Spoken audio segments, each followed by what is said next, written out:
vous méritez d'apporter de la rondeur dans votre vie, de lâcher des choses, de lâcher prise et de se dire, bon bah, finalement, je l'ai pas fait aujourd'hui, bon, on verra demain, c'est pas grave. C'est pas grave. Voilà, donc ça, c'est aussi important de l'ancrer et de vous lâcher un peu la grappe, en fait, sur l'envie d'être parfaite. Alors après, donc ce qu'on me dit souvent aussi, enfin les difficultés que vous pouvez traverser quand vous souffrez de douleurs comme ça, c'est souvent on me dit oui mais moi ce que j'aime c'est faire ça. Moi j'aime marcher par exemple. Moi j'aime aller faire de la rando. Alors nous aussi on est à Grenoble donc c'est vrai qu'il y en a beaucoup qui randonnent.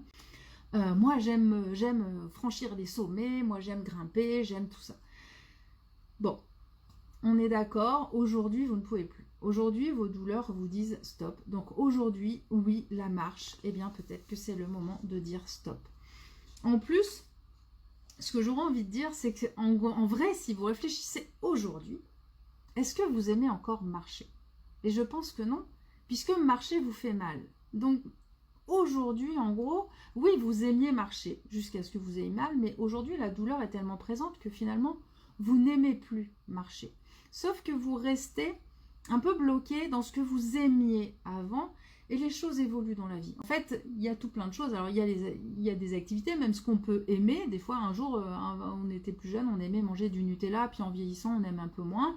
En fait, c'est vraiment de prendre conscience que les choses évoluent. Donc oui, avant vous aimiez marcher. Aujourd'hui, malheureusement, ça devient impossible et du coup, ça devient en plus désagréable puisque ça fait mal. Donc vraiment, déjà, l'objectif là, si vous êtes dans cette situation-là, c'est déjà de ne pas... Alors, je sais que c'est toujours plus facile à dire qu'à faire, mais déjà, c'est de ne pas vous bloquer sur ce que vous ne pouvez plus faire. Parce qu'en plus, si vous vous mettez dans, comme je vous expliquais, la colère, la frustration, la colère entraîne des douleurs, notamment les douleurs inflammatoires. Si vous vous mettez en colère, vous dites ah là là, et je peux plus faire ci, et je peux plus faire ça, et que vous vous bloquez là-dessus, que vous ne voyez que ce que vous ne pouvez plus faire, vous vous rajoutez de la colère, vous vous rajoutez de la frustration, vous vous rajoutez de l'inflammation, vous vous rajoutez de la douleur. Donc c'est vraiment, vraiment prendre conscience de ça. Ok, aujourd'hui je ne peux plus faire ça.